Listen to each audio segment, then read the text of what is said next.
आज के इस समय के लिए जो प्रभु ने हम सबको दिया है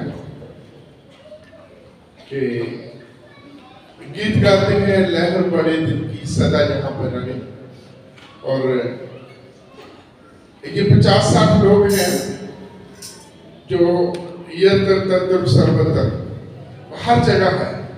एक दो माइनस प्लस में हो जाए तो बाकी ये लोग हैं जो हर जगह है। मैं समझ सकता हूँ जो जाते वॉलेट ने बोला है कि प्रैक्टिस कम हुई है, और हालांकि मैंने प्रॉमिस किया था कि मैं आप लोगों के बीच में हुआ करूंगा। और मैं जहाँ तो स्टार्ट में होता था, जब जहाँ एक आध कोई रह जाता था फिर मैं इनके बीच में आता था। और मैं धन्यवाद देना चाहता हूँ मिसेस गुलशन के लिए और वॉलेट के लिए, इनके लीडरशिप के लिए कि उन्होंने इस चैलेंज को लिया, क्योंकि पास्टर कमेटी में ये पास हुआ था और मंची मीटिंग में ये कैंसिल कर दिया गया था। और जब मेरे पास ये इन्फॉर्मेशन आई तो फिर मैंने इनसे पूछा कि आप चाहते हैं तो आप करो, जैसा भी करो, कोई बात नहीं। और प्रैक्टिस कैसी भी रही है लेकिन फाइनल बहुत अच्छा हुआ ना।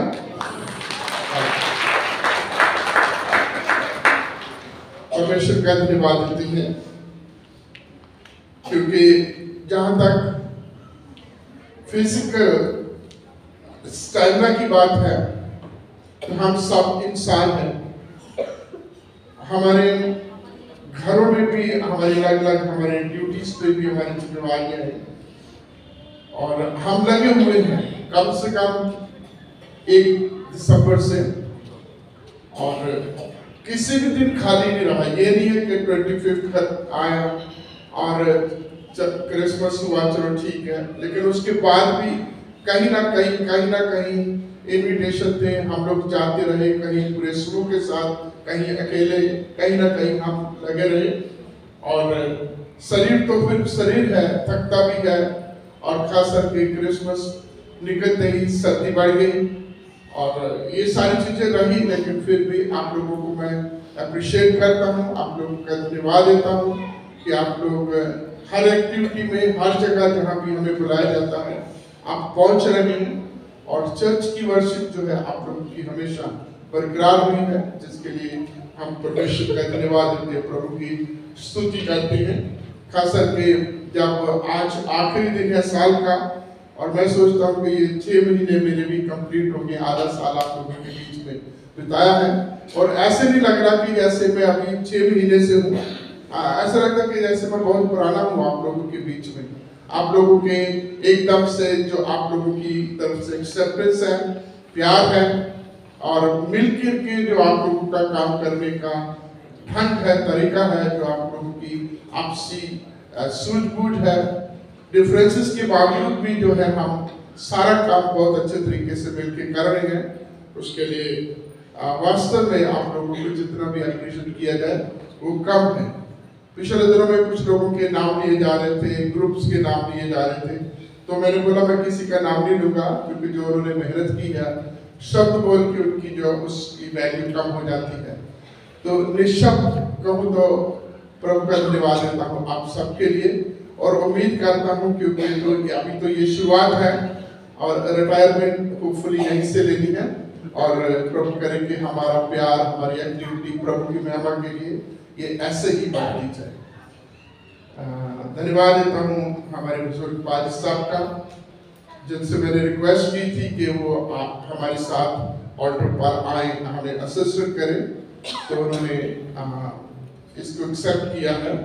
हालांकि उम्र का तकाजा है, 80 साल के होने वाले हैं, और जो स्टाइना है उनका, जो उनका आवाज है, सब कुछ है, वो हमारे बराबर ही है। लगता भी कि हमसे इतने बड़े हैं।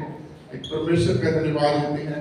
इसके बावजूद दूसरे चर्चेस में बुलाया जा रहा है और वहां भी आप जो है अपनी सेवाएं दे रहे हैं। परमेश्वर का धन्यवाद देता हूँ हमारे साथी आइजक का और अभिषेक का और मार्शल जी का, मोनिका और प्रेरणा का, और मेरी पूरी पास्टरेट कमेटी का, सबका, आप सबका, कि हम सब मिलकर के प्रभु की आराधना, प्रभु की स्तुति करते आ रहे हैं। प्रभु का धन्यवाद देते हैं। आइए दुआ करते हैं। महान सर्वशक्तिमान हमारे दयालु प्रभु, तेरा शुक्र, तेरी तारीफ, तेरे नाम की स्तुति, तेरी प्रशंसा करते हैं, आपको धन्य कहते हैं, क्योंकि पिता परमेश्वर आप धन्यवाद के, स्तुति, प्रशंसा के, इज्जत, गौरव, सत्कार के योग प्रभु हैं, हमारे महान उद्धार करता है। तू प्रभु जी हमें हमारे पापों से उद्धार करने के लिए, छुड़ाने के लिए, पिता के साथ प्रेम कराने के लिए आप इस पृथ्वी पर आए। हम आपका धन्यवाद देते हैं यीशु राजा, खास करके आपने प्रभु हम सब पर प्रभु बड़ा अनुग्रह, बड़ी दया कृपा की कि पूरे साल में आपने हमें संभाला। कई प्रकार के उतार चढ़ाव, कमियों, घटियों, कमजोरियों में, दुर्बलताओं में, कई प्रकार के पिता परमेश्वर दुख, संकट, मुसीबतों के बीच में से आपने हमें उभारा और यहाँ तक पहुँचाया। हम आपका धन्यवाद देते हैं। हर मौसम, हर हालात में आपकी आशीष, आपकी बरकत वाला हाथ हम पर बना रहा, जिसके लिए हम आपका शुक्र करते हैं, आपका धन्यवाद देते पिता। इस समय के लिए जब हम आपके वचनों के ऊपर मनन करते हैं प्रभु यीशु, तेरा वचन प्रभु, तेरा आत्मा हमसे बातचीत करे। पिता परमेश्वर हम खाली हैं, तू अपने वचन से, अपने ज्ञान से और अपने आत्मिक अभिषेक से परिपूर्ण करे। जो कुछ भी पिता परमेश्वर मनन किया जाता है, पिता परमेश्वर वो हमसे बातचीत करे। पिता परमेश्वर उसके द्वारा हम सीख सकें और अपने आप को आपके हाथों में समर्पित करें। आपकी महिमा, आपकी स्तुति करते हैं प्रभु यीशु के पवित्र नाम में। आज का जो थीम है फैमिली लाइफ, पारिवारिक जीवन, और ये प्रभु यीशु मसीह का पैदा होकर प्रभु यीशु मसीह के स्मरण की यहाँ बुद्धि है। लेकिन जो कुलुस्सियों की पत्री पढ़ी गई है उसके बीच में दो प्रकार के परिवारों की बात है। एक परिवार जिसमें हम 18 से 21 वचन जो है, तीसरा अध्याय 18 से 21 वचन में माता पिता, पति पत्नी, माता पिता और उसके बाद घर के तमाम लोग, उनके सेवक, उनके मालिक, उन सब के बारे में जो है हम पढ़ते। परिवार का जो पूरा सिस्टम, पूरा सेटअप है, पति पत्नी, उनके बच्चे, बच्चों के माँ बाप और घर के तमाम। और उसके साथ साथ जब हम एक आत्मिक परिवार की बात करते हैं तो ये 12 वचन से लेकर 17 वचनों से, जहां से ये पत्री पाठ शुरू होता है, वहां से हम देखते हैं एक मसीही परिवार, एक जो है पूरी जो है कैसा होना चाहिए, किस प्रकार से जो है मसीह परिवार होना चाहिए। जैसे हम एक गीत गाते हैं, हम हैं प्रभु का स्वर्गीय घराना। हम प्रभु के, हम ना सिर्फ माता पिता, बच्चों और दादी दादा, नानी नाना तक सीमित नहीं है, हम एक प्रभु के चुने हुए एक बहुत बड़ा परिवार है। हम प्रभु के स्वर्गीय परिवार के लोग हैं, प्रभु के चुने हुए हैं, उसके राजपदधारी लोग हैं, उसका याजकीय परिवार है। और उस परिवार में हमें कैसे रहना है, इससे पहले कोई आगे बढ़ो, जो लोग सामने खड़े हैं अब आगे आ जाओ, तो जगह है आगे आ जाइए। कोई वॉलंटियर जाकर के को लेके आए, बाहर खड़े ना रहे, अंदर आ जाइए। और सबसे तगड़ा लाजर ही है, लाजर आप जो को लेके आओ, अंदर आ जाओ, अंदर बैठना अच्छा होता है। आगे वो पीछे खड़े भी हैं, उनको बुला लो, जवानों को। आगे बहुत जगह है। Very good.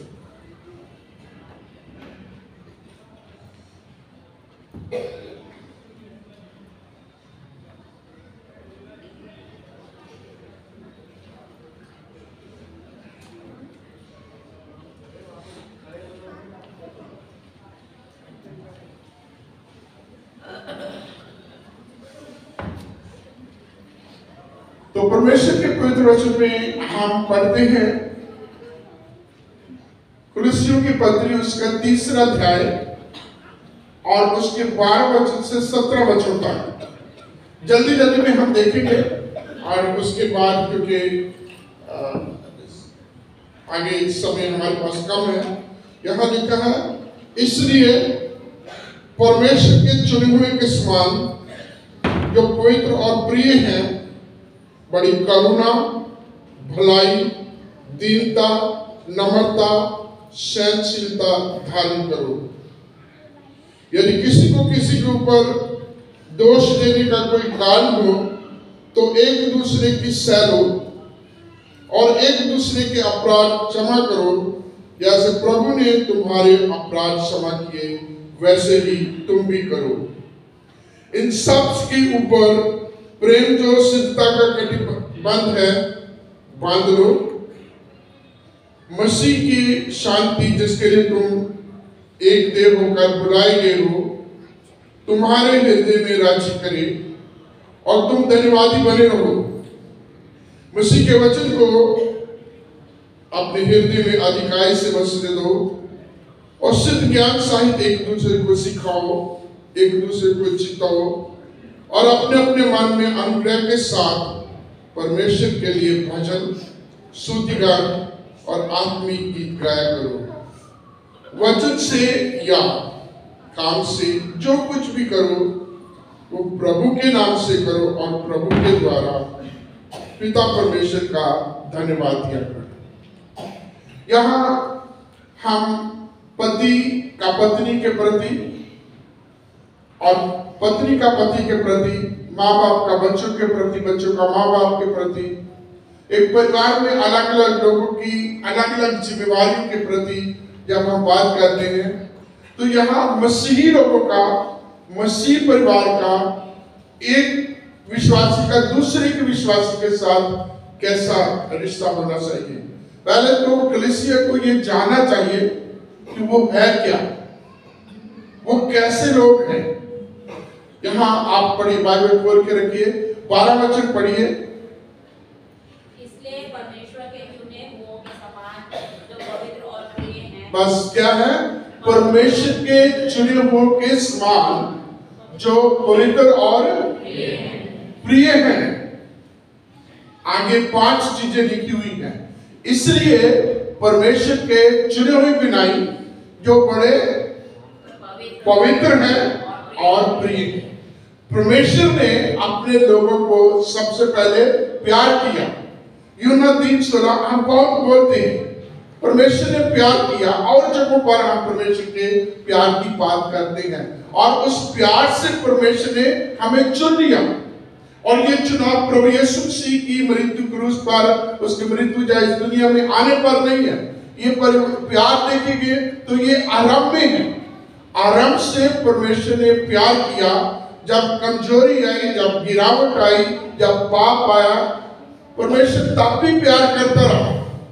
जब हमारे स्वभाव में अलग अलग प्रकार की खोट थी, कमी थी, हमारे अपने नेचर में, अपने कामों में जब कमियां तो प्रभु उसको भी सहते रहे और उन तमाम चीजों को परिवर्तित किया। परमेश्वर ने चुन लिया। उत्पत्ति की किताब में हम पढ़ते हैं परमेश्वर ने चुना अब्राहम को, 12वें अध्याय में परमेश्वर ने चुना इसहाक को, परमेश्वर ने चुना याकूब को। और जब याकूब को चुना, याकूब के साथ बातचीत करते हुए प्रभु के दूत ने कहा तेरा नाम क्या है? और उसने कहा मेरा नाम याकूब है, इस्राएल नहीं है, मेरा नाम याकूब है। और याकूब का मतलब अपनी जीव से अंगीकार कर रहा, I have been a cheater, मैं एक धोखा देने वाला, मैं एक अड़ंगाबाज था, मैं एक हर प्रकार की गड़बड़ी करने वाला था। उसके बचपन से लेकर बड़े होने तक जो है, उसके काम करने तक जो है, उसने अलग अलग जगह पर चीटिंग की, अलग अलग जगह पर धोखे दिए। और जब अपनी मुंह से, अपनी जुबान से अंगीकार करता है कि मैं याकूब हूं और परमेश्वर का दूत कहता हूं, अब से याकूब नहीं होगा, तू इस्राएल होगा। अब जो है, जो धोखेबाज है, प्रभु ने जब उसने अंगीकार किया, प्रभु ने उसके अंगीकार को स्वीकार करते हुए उसको चेंज किया। अब तू चुना हुआ, अब तू परमेश्वर का चुना हुआ एक जो है, तू बहुत बड़ी जाति बनेगा। प्रभु के चुने हुए की नाई जो पवित्र है और प्रिय, जो प्रभु के लिए बहुत प्रिय है। कितने प्रिय हैं कोई अनुमान? प्रभु के लिए, प्रभु के लोग, प्रभु के लिए कलीसिया, प्रभु के लोग के लिए आप और मैं, हम कितने प्रिय हैं? कोई अनुमान? बोलिए, जल्दी से बोलिए, कितने प्रिय हैं? हाँ जी, वेरी गुड, बोलो। अगापे लव है, पूरे संसार से है, आपसे कितना है।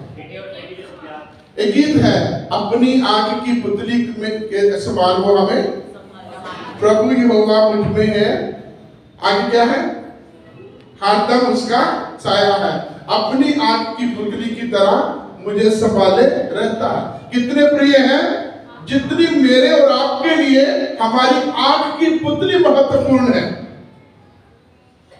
वायु भी आए कुछ हमारी तरफ, एक जो है कुछ एक जरा सी भी कोई चीज हमारी तरफ आती है, सबसे पहले हम अपनी आंख को बचाते हैं। और हम किस चीज को बचाते हैं, जो हमारी सबसे प्रिय है। आंख की पुतली की तरह परमेश्वर हमें संभालते हैं। और ये कहा जाए कि वो आंख की पुतली की तरह मुझे और आपकी कलीसिया से प्रेम करते हैं। प्रभु के चुने हुए की नाई जो बड़े, जो पवित्र और प्रिय हैं। आगे 5 चीजें होनी है एक विश्वास की जिंदगी में। 5 चीजों की पौरुष पवित्र आत्मा के अगुवाई में वो कहता है ये हमें होनी। पहले करुणा, भलाई, दीनता, नम्रता और सहनशीलता, ये हमें एक विश्वास की जिंदगी में ये होनी। करुणा, करुणा क्या होता है, एक महाप्यार, एक बहुत बड़ा प्यार, करुणा जिसे बोलते हैं स्टेड फास्ट लव। करुणा हमारी जिंदगियों में, करुणा भलाई, भले काम करने, फिर करुणा भलाई, फिर दीनता, नम्रता, दीनता। प्रभु के बिना हम कुछ नहीं है, हमारा अपना वजूद कुछ नहीं है। जो कुछ है प्रभु की तरफ से, प्रभु का है ना। और फिर करुणा, भलाई, दीनता, नम्रता और सहनशीलता, ये प्रभु के अपने गुण हैं जो प्रभु मुझे और आपको देना चाहता है, मेरे को और आपको चाहता है कि हम करुणा, भलाई, दीनता, नम्रता, सहनशीलता इसको धारण करें। और एक बहुत बड़ा परमेश्वर का गुण है जो परमेश्वर में था और परमेश्वर चाहता है वो हम उसको अडॉप्ट करें, हम उसको अपने, हम उसको अपनी जो है जिंदगी का एक अंग बनाएं। वो है 13वां वचन। 13वां वचन पढ़िए, क्या कहता है, यदि किसी को किसी के ऊपर दोष देने का कोई कारण हो तो एक दूसरे की सह लो, और जैसे परमेश्वर ने तुम्हारे अपराधों को क्षमा किया वैसे तुम भी एक दूसरे के अपराधों को क्षमा करो। ये परमेश्वर का गुण है। उसने माफ किया, उसने माफ किया अपने इकलौते पुत्र के बलिदान के द्वारा, अपने इकलौते पुत्र को भेजने के द्वारा। उसने भजन 103 और उसका 10 से 12 वचन तक है, जितना पुरुष से वचन दूर है उसने हमारे अपराधों को हमसे इतना दूर कर दिया। वो ऐसे भी कहता है कि उसने कभी भी हमारे अपराधों के अनुसार हमसे व्यवहार नहीं किया। 9 वचन में कहता वो सदा वाद विवाद करता ना रहेगा। कैसा परमेश्वर है, प्रेमी है। कैसा परमेश्वर है, दयालु है। कैसा परमेश्वर है, करुणा में प्रभु है, जो सहनशीलता से परिपूर्ण है और जो माफ करने वाला परमेश्वर। उसने कभी भी हमारे अपराधों के अनुसार हमसे व्यवहार नहीं किया, परंतु जितना पूर्व से पश्चिम दूर है हमारे अपराधों को, उतना उसे हमने दूर कर दिया। और यही वचन जो है एक मसीही प्यार परिवार में, परमेश्वर के लोगों के बीच में, मसीह के लोगों के बीच में होना चाहिए कि यदि किसी के ऊपर दोष देने का कोई कारण हो तो एक दूसरे की सहनशीलता, एक दूसरे की सहन। ये परिवार में पति पत्नी के बीच में बहुत अनिवार्य है। एक दूसरे की सहनी, एक दूसरे के साथ सहनशीलता से पेश आना। एक किसी ने ज्यादती की है, किसी ने मजाक किया है, किसी ने प्यार से किया है, किसी ने अपने हक के साथ किया है, किसी ने गलती से किया है, कैसे हुआ है उसको सहना। और अगर सहनशीलता नहीं है मेरे प्रियो तो गड़बड़ हो जाएगी। तो परमेश्वर का वचन कहता है यदि किसी के ऊपर दोष देने का कोई कारण हो तो एक दूसरे की सहन हो। जब हम दोष देने की बात करते हैं, जब आर्गुमेंट होता है ना, तो आर्गुमेंट में कभी भी कोई भी गलत नहीं होता। आर्गुमेंट में हमेशा हर कोई सच्चा होता है, हर किसी के पास अपनी वजूहत होती है, अपने रीजंस होते हैं, अपने अपने पॉइंट्स होते हैं, जिसको वो अब जस्टिफाई करता है, जिससे वो अपने आप को सिद्ध, अपने आप को सही करने की जो है कोशिश करता है। आप किसी भी जगह पर ले लीजिए, कोर्ट में दो वकील होते हैं, अपने अपने जो है क्लाइंट के लिए बात करते हैं, और दोनों क्लाइंट जो है सही होते हैं, दोनों वकील जो है सही होते हैं, साबित करने के प्रयास करते हैं, झूठ को सच, सच को झूठ बना देने का उनमें ये सब कुछ उनके आर्गुमेंट में होता है। ये प्रभु का वचन क्या कहता है? तुम्हारे पास बहुत वजूहत होती है, तुम्हारे पास बहुत सारे रीजन है, बहुत सारी बातें, लेकिन अगर वो सारी बातें भी हैं तो भी क्या करना है? एक दूसरे के साथ सहनशीलता बोल दो, करो या ना करो आपकी मर्जी है। क्या है? यदि क्या है, किसी के ऊपर दोष देने की कोई कारण हो तो एक दूसरे के साथ, एक दूसरे के अपराध क्षमा। और मेरे को दो व्यक्ति हैं बाइबल के बीच में जो इसमें बिल्कुल फिट लगते हैं और बहुत अच्छे लगते हैं, और दोनों का नाम यूसुफ है। पहले आप उत्पत्ति की किताब में देखेंगे वो यूसुफ जो बहुत बचपन में, बालकपन में जिसके ऊपर ज्यादती होने लगी, उसके अपने भाई और परिवार के लोग उसको जो है नाश करने का प्रयास कर रहे हैं, उसका वजूद खत्म करने का प्रयास किया उन्होंने। जहां भी गया परमेश्वर के साथ था और उसके साथ नाजायज हुई। एक गीत गाते हैं, जुर्मों से ज्यादा मुझे सजा मिली। पंजाबी की गजल है, जुर्मों से ज्यादा मुझे सजा मिली। तो उसके साथ कुछ ऐसा हो रहा था, जो जुर्म उसने नहीं किए, जो गलती उसने नहीं की, उसके बावजूद भी उसको वही चार्जेस लग गया और वो सजाफ्ता है, वो जेल के बीच में है। लेकिन वक्त आता है, जब उसका वक्त आता है, जब वो पावर में आता है, जब सारे लोग उसके अधीन हैं, जब आसपास विश्व के लोग उसके सामने झुकते हैं, अपना सारा बेच के उससे सिर्फ भोजन वस्तु खरीदते हैं, और ऐसे में उसके अपने भाई भी आते हैं। लेकिन अब उसके पास वजह थी ना? नहीं थी क्या? अब उसके पास अब उसका जो है ना, उसके जो नुकसान करने वाले, उसके बचपन को बर्बाद करने वाले, जवानी को नाश करने वाले, अब उसके हाथ में है। अब वो उनसे एक बात का हिसाब ले सकता है। तुमने मेरे को 12 साल के बीच में कुएं में डाल दिया, इस्माइलियों के हाथ में बेच दिया, मुझे देश से परदेशी बना दिया, मुझे मेरे माँ बाप से अलग कर दिया। अब उसके पास वो सारी चीजों का हिसाब लेने का था ना मौका? बोलिए, था ना? उसके पास मौका था, लेकिन उसने ऐसा नहीं किया। आज 50वें अध्याय में आएंगे, जो आखिरी अध्याय उत्पत्ति का 50वें अध्याय का 20 वचन पढ़ेंगे तो उसमें लिखा है, उसके भाई उसके पास आते हैं। अब याकूब की मृत्यु होती है और उसके भाई उसके पास आते हैं और उससे जो है आप भूमिका बना करके उससे अपने पापों की गलती के लिए उससे क्षमा मांगना चाहते हैं कि आप हमारे साथ वो कोई दुर्व्यवहार ना किए, क्योंकि अभी तक उनका बाप जिंदा था, तो वो सोच रहे थे कि बाप के मरने के बाद जो दीवार थी अब टूट गई और अब हम पर ये कहर की दीवार आएगी। क्या पढ़ा? पढ़िए 20 वचन। यद्यपि तुम लोगों ने मेरे लिए बुराई का विचार किया था, परंतु परमेश्वर ने उसी बात में भलाई का विचार किया, इससे वे ऐसा करें जैसे आज के दिन प्रकट है। देखिए अभी वो क्या कह रहा है, उन्होंने बुराई की और क्या जवाब क्या है? कितना बढ़िया जवाब दिया है कि यद्यपि तुम लोगों ने मेरे साथ बुराई की, परंतु उन्हीं बातों में परमेश्वर ने मेरे लिए भलाई उत्पन्न की, जिसको आज तुम देख रहे हैं। उसके बाद आप इतिहास की किताबों में आओ, 2 राजों के बीच में झगड़ा हो रहा है और राजा सौल जो है दाऊद के ऊपर बार बार जानलेवा हमला कर रहा है, और दाऊद हमेशा परमेश्वर के अनुग्रह से बच जाता है और राजा सौल दाऊद के हाथ में एक बार नहीं 2 बार आता है और दोनों बार उसको मारता है।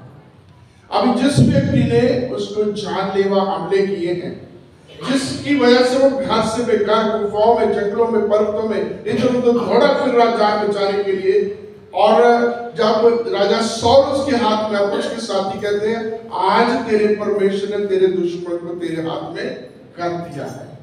और दाऊद का जवाब क्या था? मैं यहोवा के अभिषेक के विरोध में कुछ नहीं करूंगा। उसने सब कुछ सह लिया। सुन रहे हो? उसने सब कुछ, किसने? सुन रहे हैं?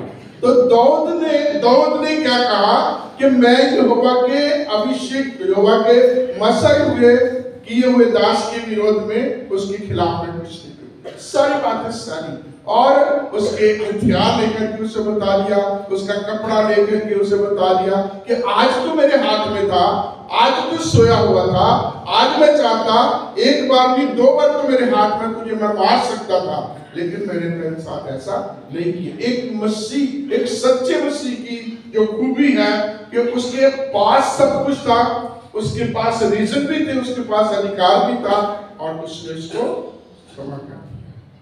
दूसरा यूसुफ मत्ती की किताब, लूका और मरकुस की किताब में पाया जाता है। आपने अभी देखा है प्ले के बीच में भी हमारे बच्चों ने, हमारे जवानों ने इस चीज को जो प्रस्तुत किया है। अब जो यूसुफ है, जब मरियम के बारे में पता चला तो वो उसने कंसीव किया है, गर्भवती है, तो आप जानते हैं कितनी असमंजस में, परमेश्वर का वचन भी कहता है बड़ी टेंशन में है, तनाव में है, और जब प्रभु का वचन उसके पास जाता है तो उसने क्या किया? 1:19 में हम पढ़ते हैं, उसने चुपके से त्यागने का मन बना दिया। ये है सहनशीलता, चुपके से त्यागने का मन बनाया। लेकिन हमारे पास किसी की कमी आए, किसी की कोई गलती पकड़ी जाए तो हम क्या करते हैं? हम चुपके से छुपा लेते हैं। हम क्या करते हैं? हम पूरा डंडोरा पीटते हैं, है ना?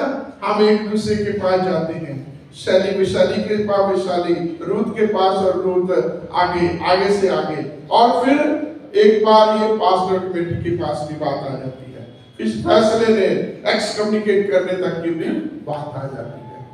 तो यूसुफ के पास वजह थी, लेकिन उसने सहनशीलता दिखाई। यूसुफ के पास वजह थी मरियम को पत्थर मरवाने की, पत्थर मार के मारने की सजा देने की उसके पास वजह थी, लेकिन उसने क्या किया? उसने सहनशीलता। क्या वचन क्या कहता है तेरा? यदि किसी के ऊपर दोष देने का कोई कारण हो तो एक दूसरे की सह लो, और जैसे परमेश्वर ने तुम्हारे अपराधों को क्षमा किया, तुम भी एक दूसरे के अपराधों को क्षमा करो। हम परिवारों में, कलीसिया में, अपने कार्यस्थल में बहुत सारी जगहें हैं, यहाँ बहुत सारे लोग होते हैं जिनके विरोध में, जिनके खिलाफ, जिनके ऊपर बहुत सारे गिले शिकवे होते हैं, बहुत सारी बातें आती हैं, लेकिन परमेश्वर का वचन क्या कहता है? परमेश्वर के चुने हुए की नाई जो पवित्र और बहुत प्रिय है, सहनशीलता धारण कर लो, और जैसे परमेश्वर ने एक दूसरे के अपराध, तुम्हारे अपराध से क्षमा किया, वैसे ही तुम भी एक दूसरे के अपराधों को। अगला वचन 14, इन सब के ऊपर प्रेम को जो सिद्धता का कटिबंध है बांध लो।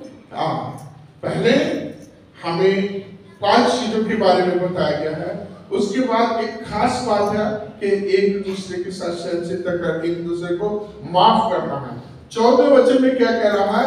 हमें एक दूसरे से प्रेम करना है। यदि आप पहला पत्रस उसका 4 अध्याय और उसका 8 वचन पढ़ेंगे तो सेम वचन है, यहाँ लिखा है क्या? प्रेम को जो सिद्धता का कटिबंध है, उसमें इन सबसे अधिक प्रेम, एक दूसरे से प्रेम करो, क्योंकि प्रेम बहुत सारे पापों को पढ़िए। मसीह की शान 4:8, पत्रस 4:8।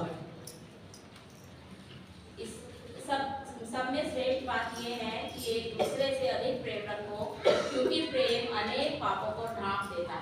कुलुसियों में पौलुस ने क्या कहा है कि प्रेम को जो सिद्धता का कटिबंध है बांध लो। और पतरस क्या कहता है कि सबसे श्रेष्ठ बात, सबसे उत्तम बात यह है एक दूसरे से प्रेम रखो, क्योंकि प्रेम अनेक पापों को ढांप देता है। प्रेम अनेक जो है ये पता कितने हैं? इंग्लिश में इसके लिए जो वर्ड यूज किया गया है उसमें लिखा है love covers over the multitude of since. Multitude एक बहुत बड़ी भीड़ जिसे बोलते हैं ना, एक बहुत बड़ा समूह, बहुत बड़ी भीड़ की तरह जो बुराई, जो पाप, जो गलती हमारी है उस तरीके से परमेश्वर का अनेक पापों को ढांप दे। तो बहुत बहुत बहुत जो है हम कहते हैं कितनी बारी माफ करना है? पतरस ने प्रभु यीशु मसीह से यही पूछा था ना, कितनी बारी माफ करूं? कितनी बारी? 7 बारी। क्योंकि व्यवस्था में 7 बारी लिखा हुआ, व्यवस्था में कि तू जो भी तेरी कोई गलती करे उसको 7 बार माफ करना है। इसलिए पतरस ने यही पूछा कि क्या मेरा भाई जब मेरे खिलाफ कोई काम करे तो क्या मैं 7 बार माफ करूं? और प्रभु ने क्या कहा? 7 के कितने हो गए? मैथ वाले कितने हो गए? 490 वाले कितने हो गए? कितने हो गए? 7 into 7 कितने हो गए? 49। 490 हो गए, है ना? तो 490 मतलब इज इक्वल टू 500, है ना? 500 मांगो तो 500 बार तक माफ करना है। और पतरस क्या कहता है? प्रेम कितनी बार तक माफ करता है? अनेक, जिसकी कोई गिनती नहीं है। मल्टीट्यूड की तरह बहुत बहुत जो पाप होते हैं, प्यार उतने सारे पापों को माफ करता है। और अगर प्यार की परिभाषा देखनी है, बहुत अच्छा लगता है। पहला कुरिन्थियों 13 अध्याय और उसका 4था वचन। 4 खूबियां हैं, बहुत सारी खूबियां उसमें 4 खूबियां हैं जो इतना अच्छे लगता है सुन के, कानों को करने में उतनी ही बड़ी मुश्किल लगती है उनको करने के लिए। पढ़िए जो पहला कुरिन्थियों 13 अध्याय 4 वचन। प्रेम धीरजवंत है और कृपालु है, प्रेम ढा नहीं करता, प्रेम अपनी बड़ाई नहीं करता और भूलता नहीं। प्रेम में क्या है? सबसे पहली बात धीरजवंत है, कृपालु है, अपनी बड़ाई नहीं चाहता और हानि करता। तो इस प्रेम के लिए पौलुस कह रहे हैं विश्वासियों को, कलीसियों को, ये सिद्धता का कटिबंध परफेक्शन की बात को ले जाता है, इसको बांध लो। और आगे 15 वचन में कहता है मसीह की शांति, बोलिए पढ़िए। मसीह की शांति जिसके लिए तुम एक देह होकर बुलाए भी गए हो, तुम्हारे हृदय में राज्य करे और तुम धन्यवादी बने रहो। हाँ, पहली बात हम किसके लिए बुलाए गए हैं? शांति के लिए। और शांति भी कौन सी? देखो क्लासिफिकेशन होता है शांति के बीच में। आप यहाँ क्लासिफिकेशन देखेंगे क्या है? प्रभु का वचन क्या कहता है कि प्रेम को जो सिद्धता का कटिबंध है बांध लो, और मसीह की शांति जिसके लिए तुम बुलाए गए हो तुम्हारे हृदय में राज्य करे। मसीह की शांति, किसकी शांति? मसीह की, दुनिया की नहीं, है ना? दुनिया की शांति एक पता है क्या होता है? मैं नाम नहीं किसी को, मान लो किसी ने मेरे को कुछ कहा है एक बार और मैं 4 बार अगर ना बताऊं, 4 बार एक ही 4 करके ना बोलूं, तो शांति मिलती है क्या? जब किसी ने मेरे को मेरी पीठ पीछे मेरे सामने कहीं मेरे को कुछ कह दिया तो एक ही 2 ना सुनाऊं तो शांति मिलती है? आप खुद बताओ, मिलती है शांति? ये शांति है। और परमेश्वर का वचन की शांति की बात कर रहा है, मसीह की शांति, है ना? ये मेरी शांति है कि मेरे खिलाफ किसी ने बात की है, उसने मेरे एक थप्पड़ मारा था, मेरे को जब मौका मिला 2 मारा जब तक, तो मैं चैन से नहीं बैठ पाऊंगा, है ना? मुझे नींद नहीं आ पाएगी। मैं रात को बिस्तर पर भी यही सोचूंगा, जब मेरी आंख मिलेगी मैं यही सोचूंगा कब मुझे मौका मिले, कब मैं इस चीज का पता लगे, शांति मिलने पाने के लिए, है ना? चोर भी तो इसीलिए जाता ना चोरी करने की, उसकी आंख लगी हो किसी के जाने के ऊपर, किसी चीज के ऊपर, और जब तक उसको नहीं पा लेता, जब तक वो नहीं पा लेता उसको शांति नहीं मिलती। और अगर आप जो है किसी और तरीके से भी देखें, पॉलिटिक्स में ले लीजिए, इलेक्शन होती है, दो कैंडिडेट, सारे कैंडिडेट के बीच में एक ने जीतना होता है, और वो सारे कैंडिडेट अपना अपना जोर लगाते हैं, वादे प्रतिज्ञा प्रोमिसेस बहुत कुछ करते हैं, अपना मैनिफेस्टो देते हैं, सब कुछ करने के बाद जो है एक जीतता है, उसको शांति मिलती है। और उसकी जीत के पीछे कितनी उसकी सच्चाई है, कितना है, ये हम सब जानते हैं। हमने बहुत सालों से, जब से होश संभाली है, हम जानते हैं। उसको तो शांति मिली, लेकिन किस तरीके से उसका जो है स्ट्रेटेजी क्या थी, किस तरीके से उसने पाई उसमें, और जिस चीज को पौलुस कह रहा है उस शांति में फर्क क्या है। मसीह की शांति तुम्हारे हृदय में राज्य करे। अभी जो मसीह की इस स्पिरिचुअल पीस कौन सी है, आत्मिक शांति की बात कर रहा है, मसीह की ओर से जो आएगी, है ना। और ये एक ऐसी शांति है तुम्हारे हृदय में, बोलिए तुम्हारे हृदय में राज्य।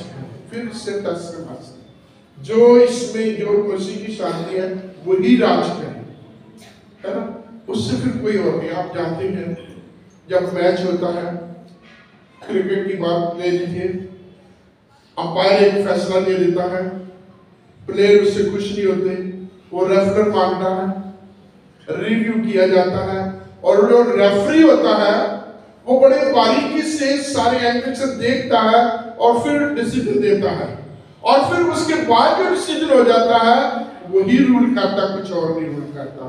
परमेश्वर का वचन उसी तरीके से कह रहा है कि मसीह की शांति तुम्हारे हृदय में राज करे, रूल कर, फिर उससे कोई और नहीं, कोई और चीज नहीं होना चाहिए।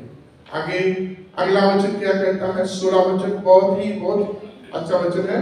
मसीह के वचन को अपने हृदय में अधिकाई से बसने दो। पहली चीज क्या कहा है, हमें प्रभु के प्रिय और चुने हुए लोगों की तरह होना है, एक दूसरे को माफ करना है, मसीह की शांति को अपने दिल में, हृदय में रखना है, और फिर क्या है, प्रभु के वचन को अपने हृदय में अधिकाई से बसने दो।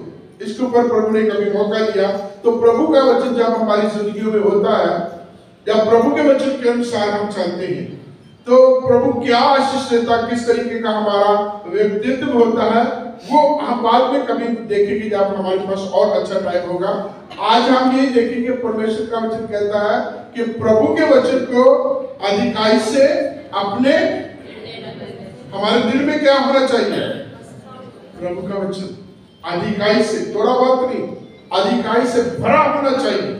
जितना हमारा जो स्टमक हमारा खाने से भरा होता है, उसी तरीके से परमेश्वर का वचन हमारे आत्मिक पेट में उतना भरा होना चाहिए, हमारे दिल में भरा होना चाहिए, कूट कूट के भरा होना चाहिए। और जब ये बाहर निकले तो परमेश्वर के वचन के अनुसार, परमेश्वर का वचन कहता है जो जब तुम बोलो ऐसे बोलो जैसे प्रभु बोलता है, ताकि सुनने वालों पर अनुग्रह छा जाए। तो ये 16 वचन में क्या है, परमेश्वर के वचन को अधिकाई से अपने हृदय में बसने दो। 17 वचन में या काम में जो कुछ भी करो सब प्रभु यीशु के नाम से करो, और उसके द्वारा परमेश्वर पिता का धन्यवाद। क्या कह रहा है, वचन से या काम से, वचन में या काम नहीं, वचन से या काम से, जो कुछ भी करो प्रभु यीशु मसीह के नाम से करो, जो कुछ भी करो प्रभु यीशु मसीह के नाम से करो। मैं 1984 की बात है, मैं नया प्रभु में आया, तो वक्त उम्र के हिसाब से फिल्म देखता था मैं, और हमारे एक यूथ पास्टर आए, वो रुड़की में है, भाई वेस्ली करके हम उनको बोलते हैं। तो वो हमारी बाइबल स्टडी ले रहे, मैं लक्ष्यपुरी में था, वो बाइबल स्टडी ले रहे, और उनसे प्रश्न किया हमारे यूथ के एक लड़के ने कि भाई हम फिल्म देख सकते हैं या नहीं देख सकते। तो उसने समझाने की प्रयास की, अपने अपने आर्गुमेंट दिए गए कि हम सीखते हैं, हम वो करते हैं, बहुत सारी बातें। और किसी मेरे जैसे ने कहा कि मैं तीसरे जाता हूँ, जो उसमें डांस के एक्शन है वो मैं देखता हूँ, वो मैं सीखता हूँ। अलग अलग अपने अपने विचार दिए। तो वो भाई वैसे क्या कहते हैं, ठीक है आप फिल्म देख के आना, और जब फिल्म देख के आना चर्च में आते ही प्रभु का धन्यवाद देना कि मैं फिल्म देख के आया। और सारे के सारे चुप हो गए। यही वचन प्रभु का कहता है कि काम करो या वचन करो। वचन जो स्पीच बोलने के द्वारा या अपने काम के द्वारा जो कुछ भी करो, उस करने के बाद जो है काम कंप्लीट करने के बाद फिर प्रभु का धन्यवाद। मैंने किसी के मुंह पर चाटा मारा, उसके बाद में क्या करूं, खुदा बाप तेरा शुक्र है मैंने चाटा मारा। जरा इसके ऊपर गंभीर थे कि जो कुछ भी करें, करने के द्वारा प्रभु को धन्यवाद देने की मेरी कॉन्शियस रह जाती है या नहीं रह जाती। बहुत बार आपने अनुभव किया, मैंने अनुभव किया, हमारी जिंदगी में बहुत बार ऐसा होता है। हम कुछ ऐसे काम कर जाते हैं, कुछ ऐसी बातें हो जाती हैं जिसको जब हम अपने आपे में जाते हैं तो हम सोचते हैं यार ऐसा नहीं, इस तरीके से बात हो जाती तो शायद अच्छा माहौल बना रहता है, ये माहौल ना बिगड़ता। बहुत बार हम ऐसे काम कर लेते हैं, हमसे काम हो जाते हैं, जाने जाने में जानबूझकर भी ऐसे हो जाते हैं। लेकिन जब हम अपने आपे में आते हैं, उस बिगड़े हुए माहौल के ऊपर जब हम सोचते हैं तो हम यही सोचते हैं यार अगर मैं ये तरीका अपना लेता तो शायद ये माहौल ना होता, ये बात ना बनती, ये ना बात बिगड़ती। तो यही बात ना बिगड़े, पौलुस अपने लोगों को, पौलुस की कलीसिया को, पौलुस आप और मुझसे ये कहते हैं जो कुछ भी करो, जो कुछ भी कहो, काम से या वचन से, उसके द्वारा प्रभु को धन्यवाद। और हम प्रभु का धन्यवाद, प्रभु की स्तुति, प्रभु की प्रशंसा अपनी जिंदगी के द्वारा करते हैं। आइए दुआ करें। हमारे सर्वशक्तिमान हमारे दयालु प्रभु, आपका धन्यवाद करता हूँ तेरे पवित्र वचनों के लिए जो जीवित है, प्रबल है, हर दोधारी तलवार से तीखे, जो हमारे हृदय, हमारे विचारों को, हमारी आत्मा को, गुद्दे गुद्दे को बार बार चीरते हैं। ये वचन हमने बड़े सरल तरीके से मनन किया है, इनको पूरी अच्छे तरीके से समझने की तौफीक दे, ताकि हम, हमारे प्रिय लोग जब दोबारा इस वचन को पढ़ें और इसको पूरे खुलासे के साथ पढ़ के इसका अनुसरण कर सके, इन वचनों के अनुसार चल सके और अपनी जिंदगी से, कामों से सबका प्रभु आपकी महिमा, आपके जलाल के लिए करें और उसके द्वारा आपको धन्यवाद देते हैं। इस प्रार्थना को सुने प्रभु यीशु के पवित्र नाम में।